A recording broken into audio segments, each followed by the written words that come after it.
How do we explain this? The truth is, the science of weight and metabolism is complex. It's about calories for sure, but not only calories. The science is clear on this. Not all calories affect our metabolism in the same way.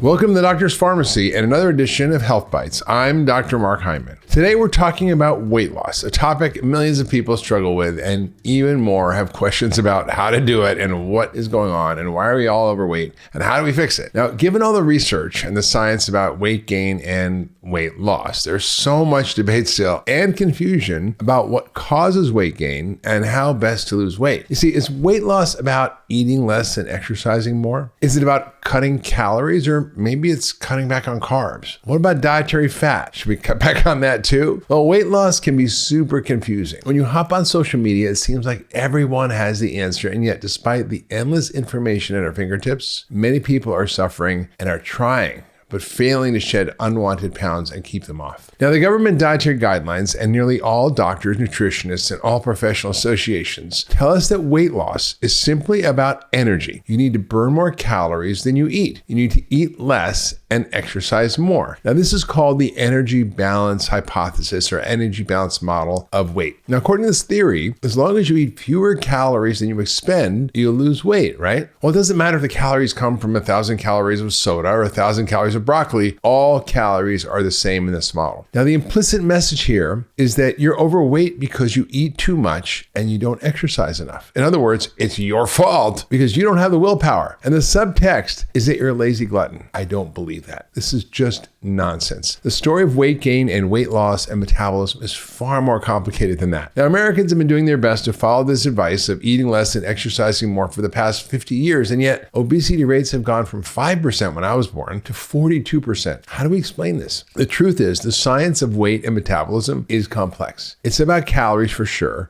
but not only calories. The science is clear on this. Not all calories affect our metabolism in the same way. You see, food contains calories, but also the type and quality of those calories impacts the way the body functions beyond the energy they contain. You see, food is information. It's instructions or code that impacts your hormones, your immune function, your brain chemistry, your gene expression, and your microbiome in ways that have a huge effect on weight and metabolism. If the calorie model doesn't completely explain our obesity epidemic, is there something we're missing? And the answer, my friends, is yes. The last few decades of research have shown that a calorie is not a calorie. Now, yes, in a lab when they're burned, calories are the same. But when you eat them and the information has different effects on hormones or your brain chemistry or your immune system or your microbiome, they are not the same. So a calorie burn is a calorie burn, but a calorie eaten is not a calorie eaten, to quote my friend Robert Lustig. Now, if our current theories don't completely explain our current obesity epidemic, then we need a new theory or maybe theories. The emerging model of weight gain and weight loss that's coming out of the science is called the Carbohydrate-Insulin Model. Now, this theory posits that refined carbs and sugar calories drive high levels of insulin, and that's the fat storage hormone that makes you store fat. It locks the fat in the fat cells and it slows your metabolism. Not a good combo if you want to lose weight. And the special type of fat that's stored, which is your belly fat, is actually a different type of fat. It's hungry fat. But is this true?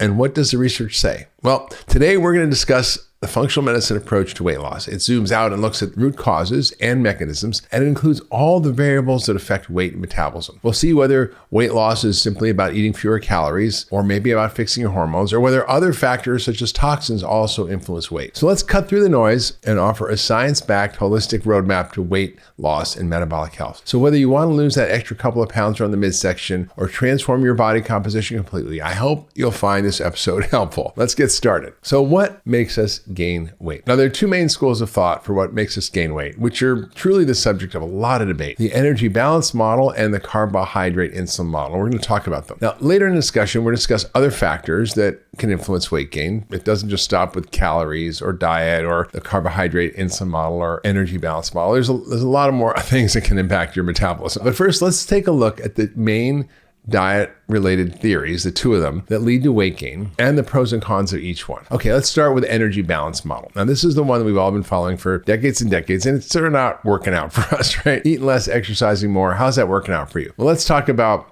what it says and the science behind it and what makes sense about it and what may not. The energy balance model suggests that your body weight is maintained when the calories we take in, meaning eating and drinking, equals the calories we expend. Right? Our basal metabolic rate plus our physical activity plus digestion, or we call the thermic effect of food, regulates your weight. And basically weight management and weight maintenance occurs when energy in equals energy out. If you want to lose weight, well, you need to take in less energy than you put out, right? If you gain weight, you want to gain weight, you have to take in more energy than you burn, right? This considers that all calories are metabolically alike, and that you can lose or gain weight on any diet. It doesn't matter where the calories come from. The dietary guidelines from America has been primarily based on this advice. The 2025 USDA dietary guidelines state, quote, losing weight requires adults to reduce the number of calories they get from foods and beverages and increase the amount expended through physical activity. In other words, eat less, exercise more. The Endocrine Society says, quote, the impact of diet on obesity risk is explained largely by its effect on calorie intake rather than by changes of either energy expenditure or the internal metabolic environment. In other words, a calorie is a calorie is a calorie. Unfortunately, that's not exactly a true story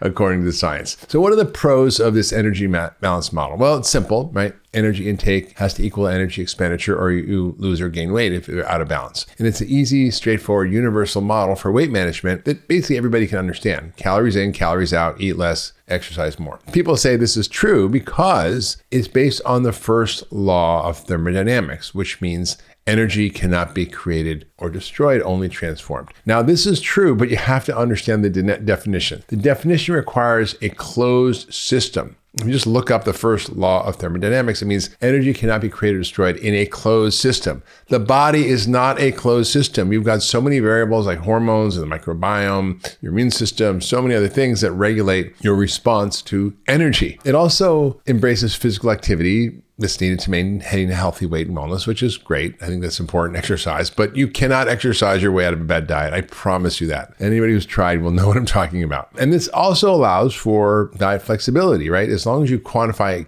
energy intake and expenditure, basically counting calories and counting steps, basically, then you can follow any dietary approach. Low fat, low carb. You could drink Coca-Cola as your sole food. It doesn't matter as long as you monitor and track your calories. Intuitively, it just doesn't quite make sense, right? It doesn't make sense that all calories are the same because any kindergarten kid would say, well, gee, if you drink 1,000 calories of Coca-Cola or have 1,000 calories of broccoli, probably not the same. Even within this model, they do acknowledge, and this doesn't quite fit the model though, that ultra-processed, hyper-palatable, energy-dense foods impact our brain chemistry, makes it easier to overeat. Well, so they're saying, well, maybe calories aren't the same because some calories make you overeat. Well, that doesn't make sense, right? If it's just calories in, calories out. But they also say in the same breath that there's little human evidence to suggest that hyper-palatability is related to overconsumption. Well, that's just not true. I mean, the NIH study from Kevin Hall, we talked about before on the podcast, where he basically gave people ultra-processed food or whole foods and told them to eat whatever they want. People who ate ultra-processed foods were hungrier and ate 500 calories more a day. Now, research supporting this model, this energy balance model is there. There's some research about it. Of course, it depends which studies you look at, how they're looked at, and just sort of sifted through. But a meta-analysis of 32 controlled feeding studies argues that when calories are controlled, metabolism and weight loss are essentially the same on a low-fat versus a low-carb diet. But you have to look at what defines a low-carb or a low-fat diet. Is it 10% fat? Is it 10% carbs? Is it 50% fat? Is it 50% carbs? Like,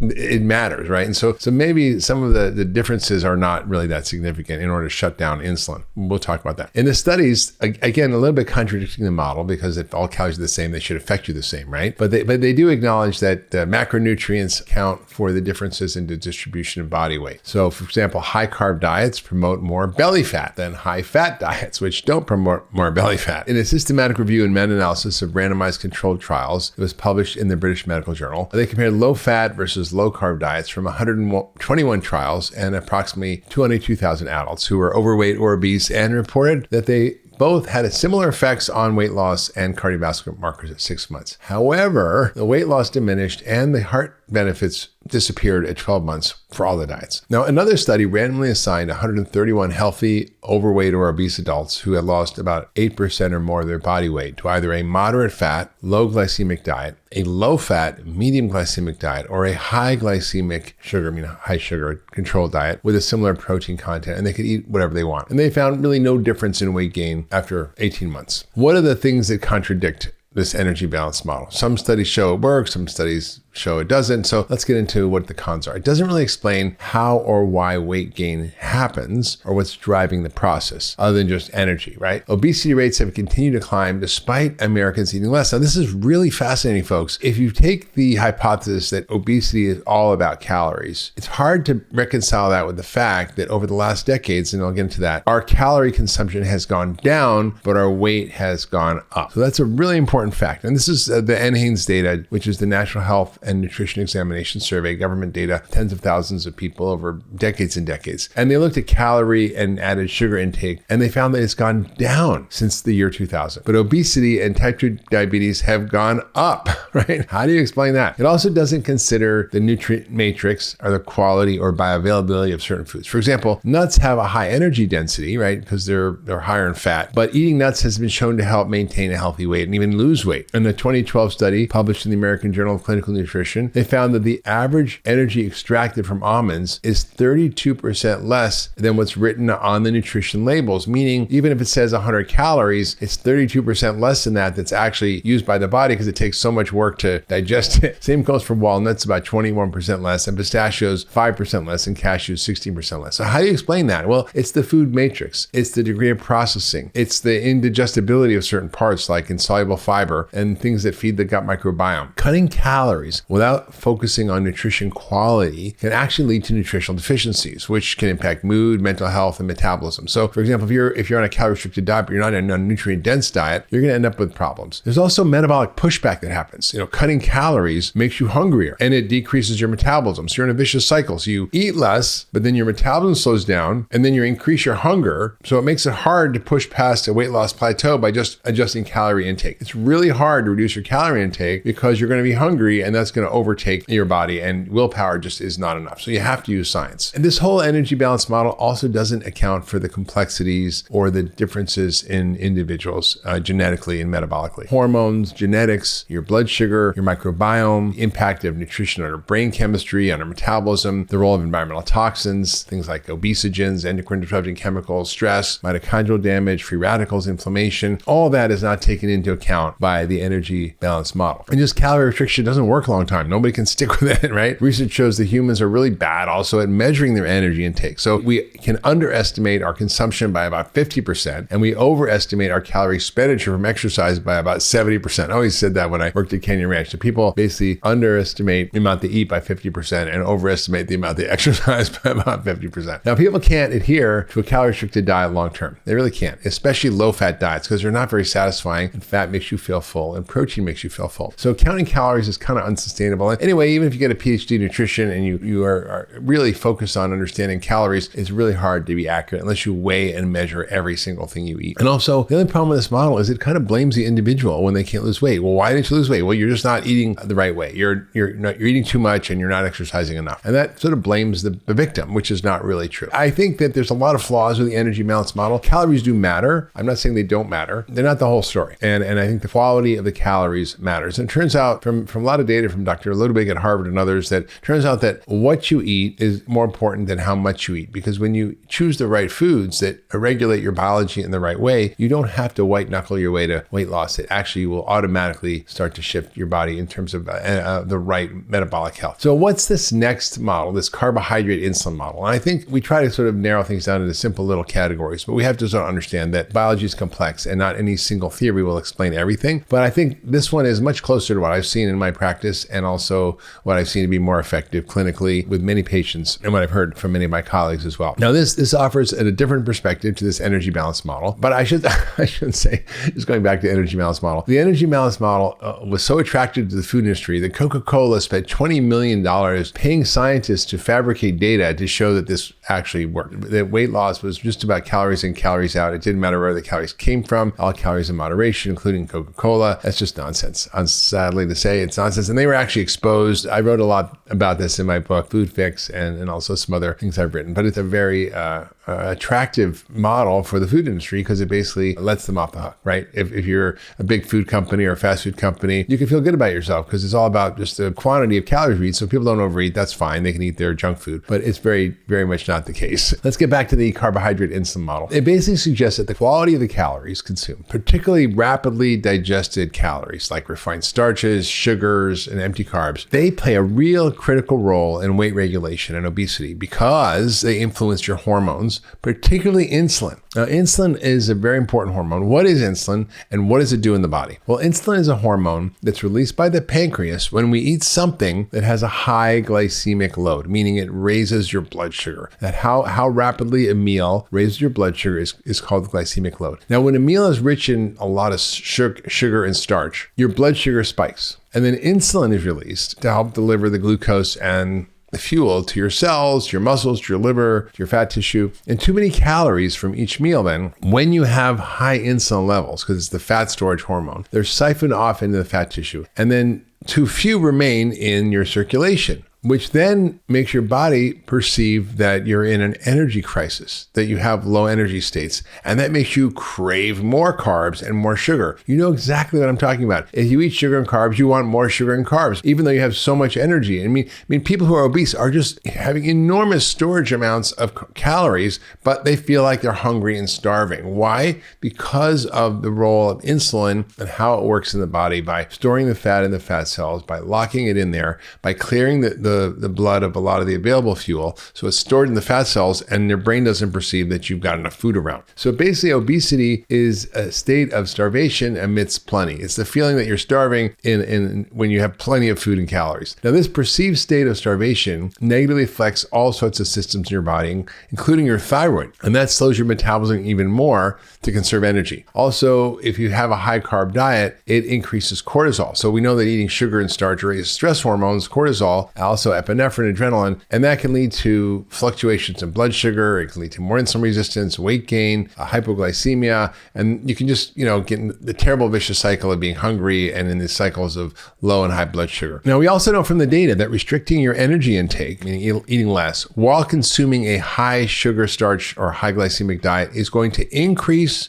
your predisposition to store belly fat, okay, and liver fat, and it's going to make you hungrier. So even if you're restricting calories or if you're eating high carbs, you actually are going to be hungry and store more belly fat. So high insulin and the low glucagon from eating a high glycemic diet also inhibits our ability to immobilize and burn fat. As long as insulin is high, it blocks our ability to burn fat, what we call lipolysis. And that makes weight loss difficult. So it's like a one-way turnstile. The fat gets in the cells and the sugar and the calories get in the cells, but they can't get out. It's really difficult to lose weight as long as your insulin level is high. And I've seen this over and over with my patients. The key to getting the weight down by any mechanism is lowering insulin. And when you have higher and higher amounts of starch and sugar, your cells start to become resistant to the effects of insulin. So you need more insulin, which leads to more weight gain and more chronic diseases like type 2 diabetes, obesity, Alzheimer's, and cancer. That's kind of the theory. Now, what are the pros of this carbohydrate insulin model? Well, it focuses on food quality, on what you eat, not just how much you eat. And it focuses on getting rid of these empty, fast digesting, high sugar, high starch carbohydrates because they have a really bad effect on metabolism and weight gain. It also tells us that all calories are not created equal in terms of their metabolic impact. Now, they're equal in a laboratory when you burn them. If you burn 1,000 calories of broccoli and 1,000 calories of Coca-Cola in a lab, they release the same amount of energy. But when you eat them, they have very different effects on the body. I mean, think about that. 1,000 calories or 100 calories of broccoli versus the same amount of Coca-Cola, very different impact on your biology. Another really important feature of the carbohydrate insulin model is that it addresses the role of insulin in fat storage and metabolic health. You see, when you have high insulin, it makes you store fat, which means lowering insulin through diet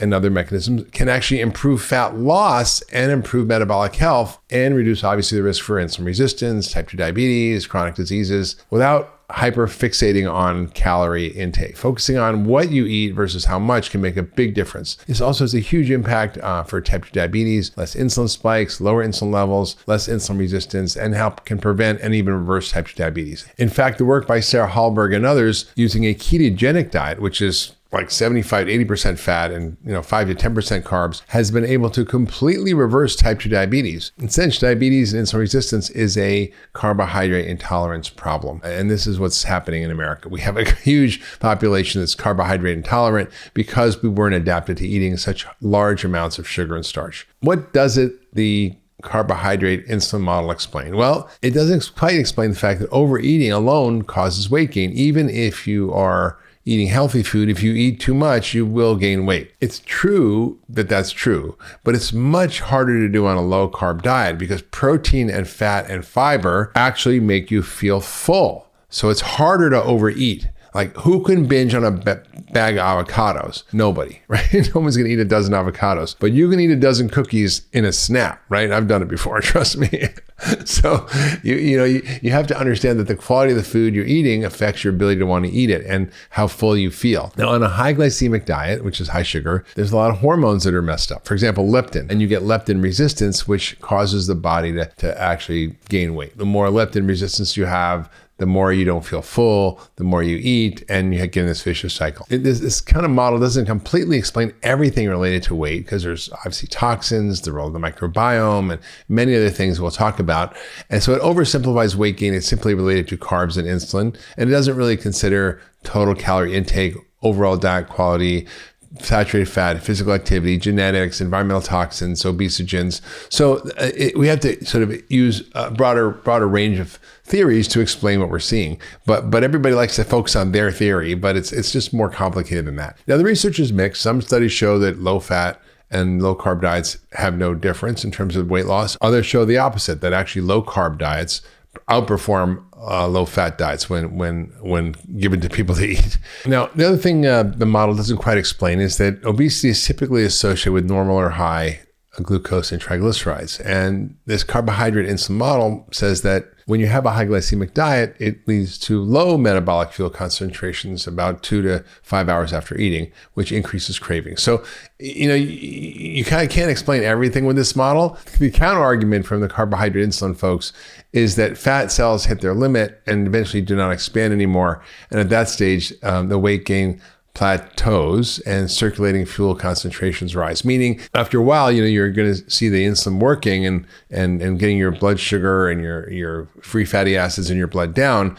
But eventually, you're going to just fill up the tank and you're going to spill over, and there'll be higher amounts of fuel in the blood. In other words, higher levels of glucose and free fatty acids. What does the research tell us? Well, there was a 2023 multi-center randomized controlled trial that looked at about 300 overweight obese individuals, and they randomized them to a low carb diet, a calorie-restricted diet, or a low carb and a calorie restricted diet, or just a normal controlled diet for 12 weeks. So they basically could either low carb, low calorie, or a 12-week normal diet. Now, the results showed that the low carb and low calorie diets was more effective than the low carb or calorie restricted diet alone. But they also found that the low carb plus the calorie restricted diet, or just the low carb diet alone, reduced body weight, waist circumference, and body fat more than the calorie restricted diet. So just calorie restriction alone wasn't enough. When you added low carb to it, or you just did low carb alone, you did better than on calorie restriction. Now, it's easier to lose weight on a low carb, calorie restricted diet when you keep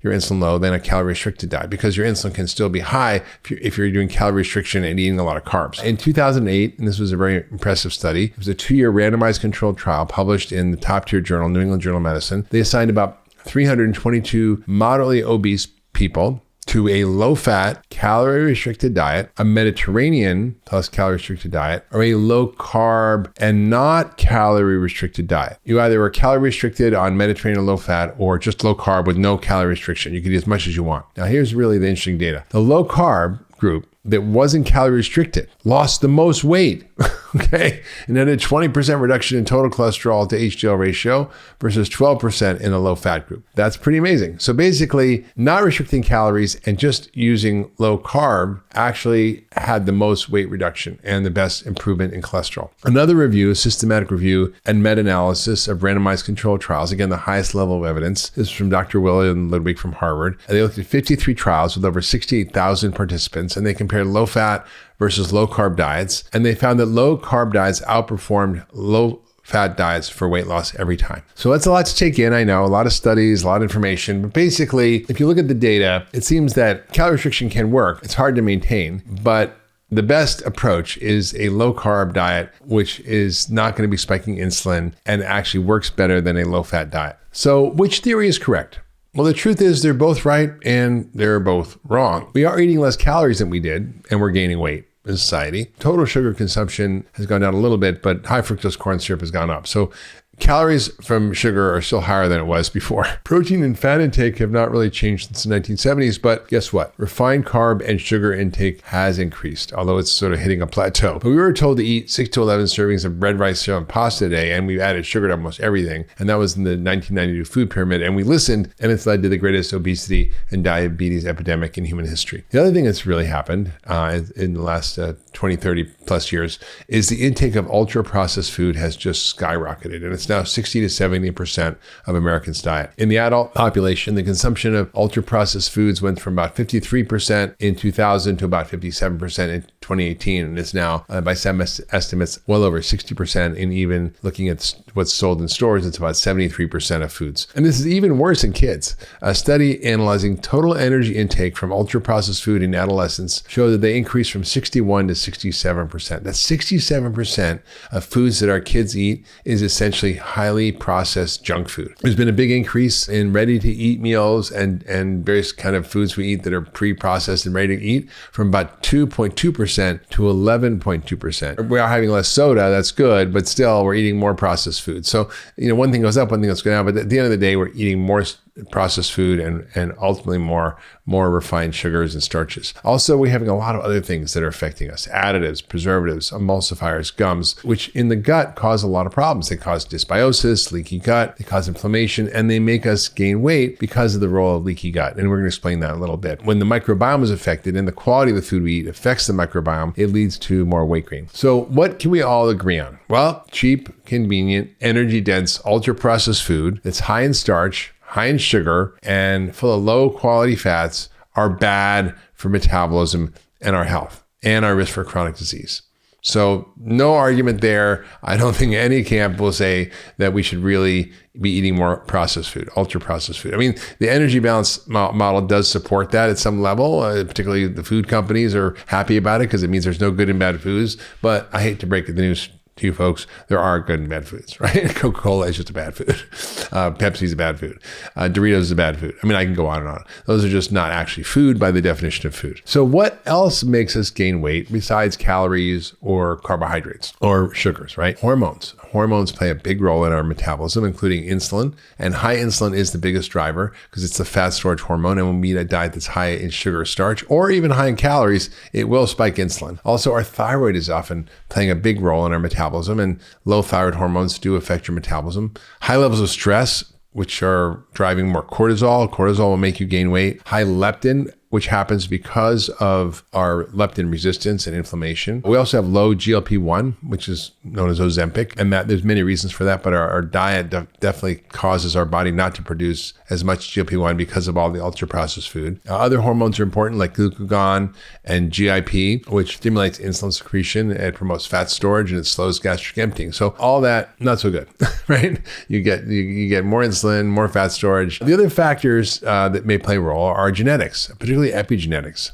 So there's a lot of environmental influences on our weight and our risk of getting weight. In fact, the social factors are huge. Toxins' work is really, really impressive. This is from Harvard. We looked at Framingham data, and he found that if your friends are overweight, you're far more likely to be overweight than if your parents or your siblings are overweight. And about 171% more likely than about 40% more likely if your family member's overweight. So it's the social connections we have play a big role. There are other factors, perinatal factors, like what happens in utero. For example, if fetus is exposed to a diet high in starch and sugar or environmental toxins in utero, what we call obesogens, it makes them more susceptible to weight gain by this epigenetic imprint. And I've discussed this in my health bite called Preparing to Conceive. I'm going to put the link in the show notes. You can learn more about it, but definitely plays a role. Epigenetics play a role in setting up programming of the fetus to become overweight or diabetic or have other issues later in life. There are other factors. Our gut flora plays a huge role. For example, when they do studies on rats, when they take the microbiome of a thin, healthy mouse and put it in a overweight fat mouse, the fat mouse loses weight even though they're eating the same amount of calories. So It's clearly way more than just calories. So dysbiosis, leaky gut, what we call metabolic endotoxemia also play a role. When you have also bad bugs in your gut, they release toxins. One of them is called lipopolysaccharides, and these get absorbed in the body. The immune system creates a response, and that immune system response drives insulin resistance. So anything that drives inflammation will cause insulin resistance, and of course, insulin resistance itself causes inflammation. So when you look at bacterial strains, you can actually see bacterial strains that actually are associated with more obesity. For example, high Firmicutes and low Bacteroides are associated with obesity. When you can measure that on a stool test, we do that all the time in my practice. Low levels of good bacteria, right, like lactobacillus, bifidobacteria, which are the good guys, they also affect our metabolism. So when you eat an energy-dense, high processed fat, high carb, sugar diet from ultra-processed food, it increases these bacterial endotoxins, these LPSs. They just increase inflammation throughout the body. They increase gut lining inflammation. They loosen the connections between our intestinal cells called tight junctions, which causes leaky gut. Those toxins leach into circulation. They cause inflammation and they basically cause your body to gain weight. So they lead to insulin resistance in the muscle and liver and fat tissue, and basically just create this vicious cycle of weight gain. Obviously, there are other factors too. As I mentioned, ultra-processed foods and sugar-sweetened beverages, which are super easy to overconsume, are a big factor. The overall impact of excess calories is for sure a factor, from refined carbs, from starches, from sugar. And when you eat those foods, they make you overeat them. So you end up eating more calories if you eat that food. But if you eat real whole food, your body will naturally regulate and you won't be hungry and you won't want all that junk. So what are the ways in which the ultra-processed food and all this crap affects us? Well, there's many pathways. One of them is called AMPK. I've written about this in my book, Young Forever. But when your energy levels are low in a fasted state, AMPK goes up and it increases glucose and fatty acid uptake and the breakdown of fuel across various tissues like the liver, brain, and muscles. Now, when energy levels are high in a fed state, AMPK is inhibited, and that increases liver triglycerides, it increases insulin resistance, and increases metabolic dysfunction. So basically, when you're in a fasted state or you do overnight fasting, it actually makes you have a better metabolism. And that's what the drug metformin does. It activates AMPK, which is a good thing. But when your energy levels are high, which is most of the time for most of us, AMPK isn't activated, and you end up with all this metabolic dysfunction and weight gain. The other big thing in our diet that's a problem is fructose. And free fructose from high fructose corn syrup is a big problem. It's an ultra-processed food. It's pretty much in everything. And this inhibits AMPK. So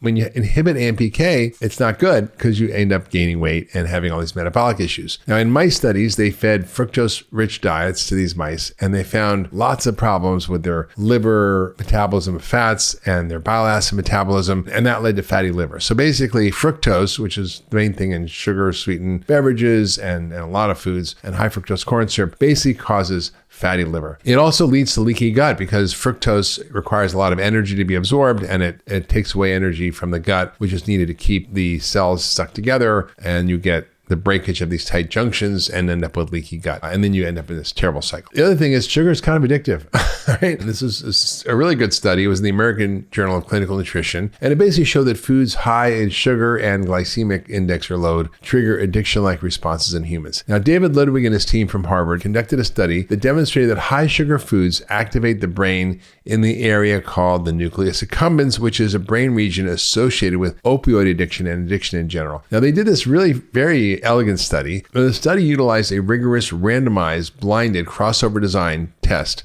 which is the best kind of study, to test the biological basis of sugar addiction. And then by doing the study in this way, they avoided bias and criticisms, which were going to come for sure from the food industry. So what did they do? Well, they took 12 overweight or obese men, and they were given milkshakes with the same amount, and this is important, the same exact amount of calories and fat and carbs and protein and fiber. Now, they were designed to taste exactly the same, but they differed only in how they affected blood sugar levels, because one had a low glycemic starch and the other had a high glycemic starch, but they looked and tasted the same, and they had the same protein, calories, carbs, and fiber and fat. So it's not just about calories, folks. This is one of the studies that really compels you to see that. Now, when they measured the brain imaging and brain activity. They measured blood sugar. They measured hunger. After consuming each milkshake type, the results showed that the high glycemic milkshakes, the ones with the quickly absorbed carbs, they cause significant spikes in blood sugar and insulin. They cause more hunger, more cravings, and most importantly, in my mind, it lit up the area of the brain called the nucleus accumbens, which is the addiction center in the brain. So literally, even though people didn't know what they were eating, even though it tasted the same, even though it had the same amount of calories, even though it had the same amount of carbs, where those carbs came from mattered, and it affected their brain and their hormones and their metabolism. Now, this study suggests that the body's response to calories varies a lot based on the composition of the diet, meaning carbs, fat, protein, quality of the carbs, the quality of the food, and that foods that cause rapid blood sugar spikes are biologically addictive. And that's pretty much all the food we're eating today in America. The other thing that's really important is our low fiber diet, and our diet that's low in essential nutrients for two reasons. One, fiber is critically important in helping slow the absorption of glucose and prevent these insulin spikes and glucose spikes. It makes you feel full, and it overall helps you lose weight. We used to eat about 150 grams of fiber per person per day. Now we eat about 8. The other thing is that essential nutrients are important because when you're low in vitamins and minerals, your body's craving more food. And so you start eating anything with junk food and fast food and ultra processed food. We're looking for love in all the wrong places, right? There are no nutrients in that food. So we keep on eating. It's like kids who are iron deficient will eat dirt, try to get iron. We just keep eating more junk food, hoping there are nutrients in there, but they're not in there. Not consciously. It's not what our brain thinks. It's what our body's actually reacting to. Also, if you eat a high sugar starch diet, it overwhelms your cells and it causes reactive oxygen species or free radicals, which basically are a byproduct of metabolism. But when you're eating a lot of calories in food, you get a lot more of them, and that causes all sorts of issues. That damages our mitochondria, which are our energy production factories. It damages our energy sensing pathways. So high levels of free radicals can inhibit, for example, the AMPK we talked about, which senses energy in the body, and then it makes your cells just not burn calories as much. Now, over time, this imbalance in the cellular signaling and the mitochondrial damage that can occur from these free radicals affects your metabolism, and it can potentially lead to weight gain. Where do these reactive oxygen species come from? Well, a lot of places, just from overeating, from eating too much sugar and starch, but also from toxins. And I wrote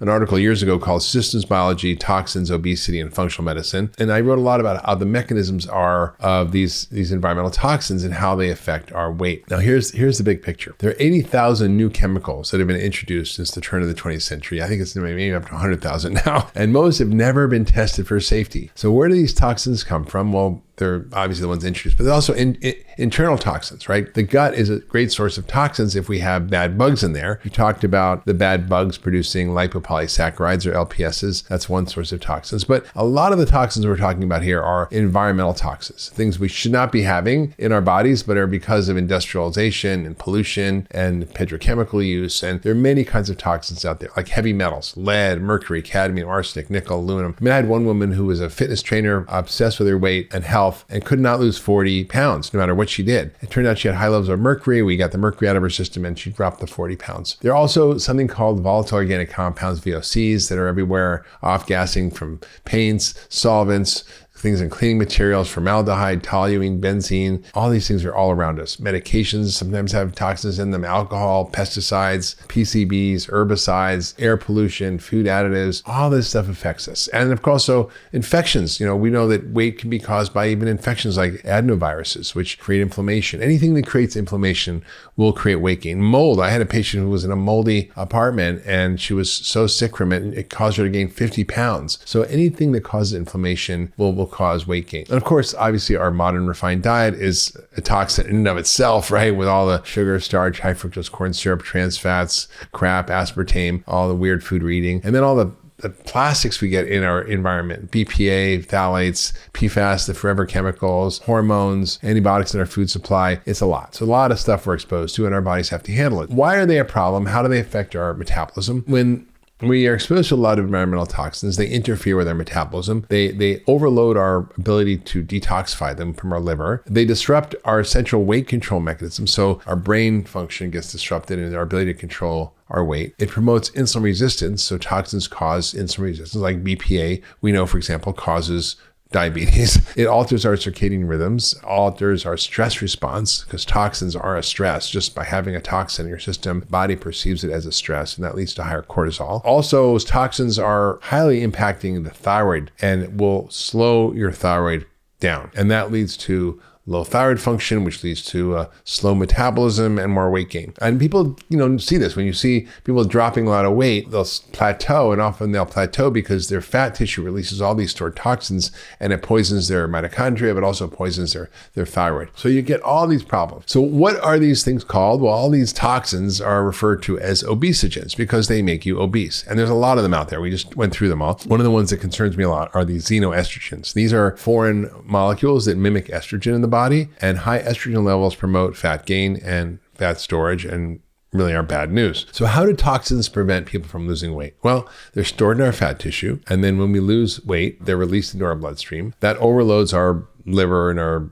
ability to detoxify these compounds. It downregulates our metabolism, so it slows our metabolism by reducing our thyroid hormone function. It increases actually the excretion of thyroid hormones by the liver, and it competes with thyroid hormones by blocking the thyroid receptors and vying for thyroid transport proteins. So all in all, it messes up your thyroid in plain English. It also increases free radicals, which inhibits something called redox signaling, which then damages our mitochondria. So that's our little energy factories. So when you have damaged mitochondria, you don't burn fat very well. Toxins also inhibit the effects of leptin, the fullness hormone, right? They block the effect of leptin in the brain. They also lead to higher stress in the body because anything that's a toxin will create a stress response. And high cortisol will lead to weight gain, and it can lead to insulin resistance. It's not just diet that can cause insulin resistance. It's also stress and toxins, as we were talking about. And also high cortisol affects a lot of the appetite regulating hormones like ghrelin and leptin and neuropeptide Y, and that makes you hungry, have more cravings. In fact, in a study of 59 healthy premenopausal women who were aged 30 to 45, they found that stress-induced reactivity and negative mood were associated with greater calorie intake. So toxins can for sure cause stress, but stress itself can cause stress, right? Psychological stress. And what does it do to the body? Well, a study of 59 healthy premenopausal women aged 30 to 45 found that stress-induced reactivity and negative mood were associated with greater calorie intake. So if you were stressed, you ate more, right? Stress eating makes you crave sugar and even fat when we're stressed. It's normal. Cortisol goes up when you're under stress, and you want fuel when you're under stress so you can run from a tiger, right? It also makes you store belly fat, unfortunately. It affects how the body metabolizes glucose and stores fat. And we know people who are on prednisone, which is basically a medication form of cortisol, it causes diabetes. I just talked to somebody the other day who took it for some reason,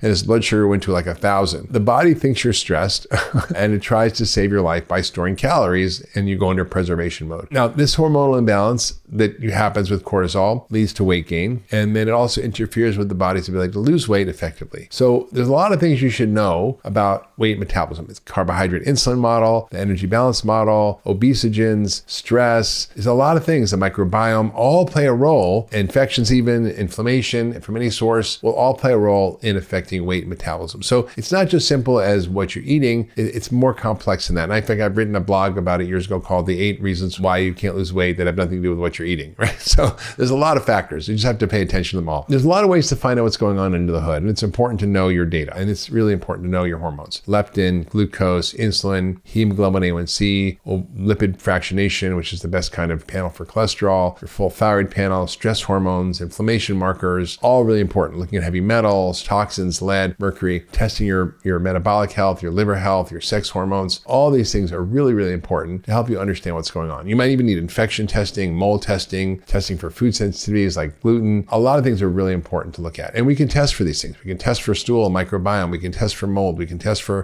toxins. We can look at your genetic detox pathways. So when I'm working up someone who's got issues, I want to look at a lot of these things. How do people do this? Because the average doctor isn't helping them. Well, I co-founded a company called Function Health, which is a health platform that allows you to assess all these biomarkers and lots more and learn about your numbers and how to optimize them with deep insights and science. Just $4.99 a year for twice-a-year testing. And if you're interested and want to learn more and get your own test done so you can see what's going on with your health and metabolism, go to functionhealth.com/Mark. So what is a functional medicine approach to losing weight? While supporting your detox pathways? Well, first, you want to cut out ultra-processed foods, sugar-sweetened beverages. Just Get rid of that stuff. There's just no reason to ever consume those things. You want to basically balance your blood sugar and lower insulin. And that's a key strategy for losing weight. If you can do that, you will lose weight. Now, there may be other factors sometimes, as I mentioned, that are unusual, like toxins or infections. But for most people struggling with weight, lowering insulin is a great strategy. How do you do that? Well, you reduce your intake of refined grains, processed foods, added sugars, lots of starchy foods like rice and potatoes, foods that have a high glycemic load with low nutritional quality. You want to emphasize low glycemic carbohydrates. Non-starchy veggies, those are carbs. Beans can be okay. Non-tropical whole fruits, also good. Gluten-free grains can be fine, but lower amounts, particularly if you're insulin sensitive, and ideally gluten-free, because gluten can be very inflammatory. It can cause leaky gut. I've talked a lot about this on various podcasts, but gluten in America is not your friend. Also, you want to have the right amount of protein, which is about 1 pound per gram of ideal body weight. And why? Because protein makes you feel full. It also takes a lot of energy to burn protein. So you're actually burning more calories in metabolizing protein. So again, this goes against the whole energy balance hypothesis. If it actually takes more calories to burn protein than it does to burn carbs, your net is not the same in terms of your calorie intake and use. So you kind of have to understand that it's really more complex than just calories in, calories out. So basically that's actually a good thing, because when you eat more protein, your body spends more energy digesting it than any other macronutrient. Also, you want to eat the right amount of protein every meal. It's really about a palm size piece of protein, about 30, 40 grams. Lots of fats. Fats are good for you, and fats actually also help you lose weight by making you feel full. I wish I could go through all the studies, but there's a lot of studies that show, for example, that eating a higher fat diet will cause less visceral fat and more muscle mass building and many things that you won't see when you eat a high carb, high starch diet. Also, in the good fats, what am I talking about? Nuts, seeds, avocados, olive oil, the drill. Also, toxins. You want to try to reduce your exposure as much as possible by eating organic food. If you're eating animal products, make sure you have, regeneratively raised ones or grass-fed ones. Also, you want to avoid pesticides, herbicides, hormones, antibiotics in your food. You want to drink filtered water. Get a reverse osmosis or carbon filter to reduce the contaminants. Get an air filter like a HEPA or ULPA filter to increase quality of your air, decrease indoor air pollution like from dust and molds and VOCs. Get houseplants. Houseplants actually help filter indoor air. They're great for that. In terms of your personal care products and your household cleaning products, make sure they're clean. Use the EWG guide called Skin Deep. There's also a guide on household cleaning products, but a lot of these things have plastics, phthalates. Get rid of all those plug-in fragrances, Febreze, all that crap is just not good. Also, plastic use, not just bad for the planet, it's bad for you. Microplastics are in everything. Nanoplastics, don't drink from plastic water bottles, don't heat food in plastic, don't do takeout foods in plastic containers, use glass instead, and don't use plastic cutting boards, etc. So all that stuff you can do yourself. Also, cut down your exposure to heavy metals, right? They're in certain fish, water sources, lead paint, some medical products like thimerosal and certain vaccines like the flu vaccine. Also, improve your elimination of toxins. Make sure you're going to the bathroom every day, 1 or 2 times a day, bowel movement. Drink lots of water, 6 to 8 glasses at least a day to flush out toxins. Try to sweat every day through exercise or a sauna or steam or even a hot bath. That really helps detox. Fiber, also really important. One, because it helps slow the absorption of glucose and sugar into your system and decrease insulin spikes and helps with weight loss that way, but also because it helps detoxification. So you can have more beans, you can have some whole grains, vegetables, fruit, nuts, seeds. That helps boost your fiber. Also, feed your healthy gut bacteria. You need to feed those guys, right? Have probiotic-rich foods, things like yogurt, kimchi, kefir, natto, tempeh, which help the gut flora. Also, eat foods that boost detoxification. A lot of phytochemicals are in there. The broccoli family, we talked about a lot. Cabbage, broccoli, collard, kale, Brussels sprouts, all that. Really important for boosting detox. Garlic every day is helpful because also garlic has sulfur that boosts your detox system. Green tea, also another great detoxifier. You can start your day with that. Maybe try vegetable juices. You can use cilantro and celery, ginger, parsley, beets. Not too many carrots or beets though, that makes it sugary, but cucumbers. Sometimes herbs can be helpful for mobilizing toxins. Things like dandelion root, ginger, cardamom, cinnamon. A lot of herbs can be very helpful. Curcumin. Make sure you have sulfur-containing proteins. Eggs, whey protein, garlic, onions. All these are great to help you improve your elimination of toxins because they all boost glutathione, which is really important. Other things can be helpful about flavonoids in colorful things like berries. Dandelion greens are actually one of the most liver detoxifying plants out there. They help bile flow and are great. Cilantro is also great. You can juice cilantro that helps remove heavy metals. Rosemary is great. It has carnosol, which boosts a lot of your detox enzymes. And curcuminoids, which is found in turmeric and curry, well, they're full of antioxidants and they're anti-inflammatory and they're detoxifying. Eat dark green leafy vegetables, which have chlorophyll, also really good for detoxifying. So there's a lot of things you can do with diet and herbs and spices and foods to help your body boost its own detox pathways. Next, you want to obviously exercise, right? Exercise is really important. Yoga, lymphatic massages, all that helps flush out toxins from your tissues and boost circulation so you can detoxify. So you don't obviously want to only exercise for detoxification. You want to do it for your metabolism. So HIIT training, cardio, strength training, all important for weight management, but you can't get there alone with exercise. And then there's a lot of supplements you can use to help with blood sugar regulation and insulin sensitivity and detoxification. I start with a multivitamin and mineral formula. I also use PGX. It's a polyglycoplex. It comes from cognac root, which is a Japanese root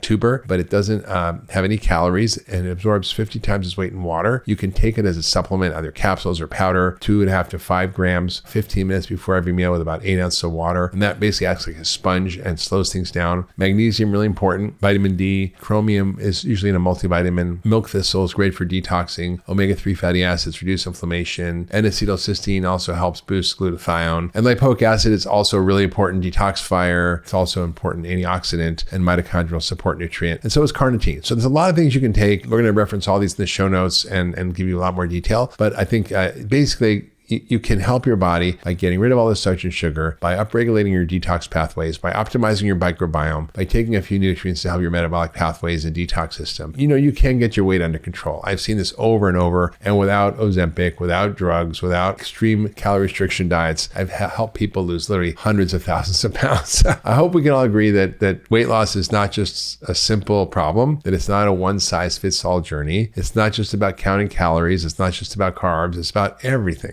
So whether you lean toward counting calories, which good luck with that, or managing your carb intake, the consensus for everybody is really clear. Nobody disagrees with this. Ultra-processed foods are bad for your health. Don't eat them. It's literally going to cut out 60 to 70% of the foods you eat in your diet if the average American, but you need to do it. And if you don't do it, you're going to screw up your metabolism, you're going to screw up your microbiome, you're going to screw up your hormones, and you're going to screw up your health. And nobody wants that. And these are highly addictive. They're designed to make us overeat, which contributes to a lot of the weight gain we're seeing, and has all these downstream issues. And I've talked at nauseum about ultra-processed foods on the podcast, but I encourage you to learn more about it and really understand the harm they do. Now, when we focus on whole food, on nutrient-dense food, when we optimize our detox pathways, when we get rid of environmental toxins as best we can, then we can address the root cause of weight gain, or the causes, because there's often many. And when we do that, we're going to create a sustainable path to weight loss and optimal health. And again, I've seen people over and over lose weight, maintain the weight loss simply by working with their bodies rather than against it. So remember, if you're overweight, it's not your fault.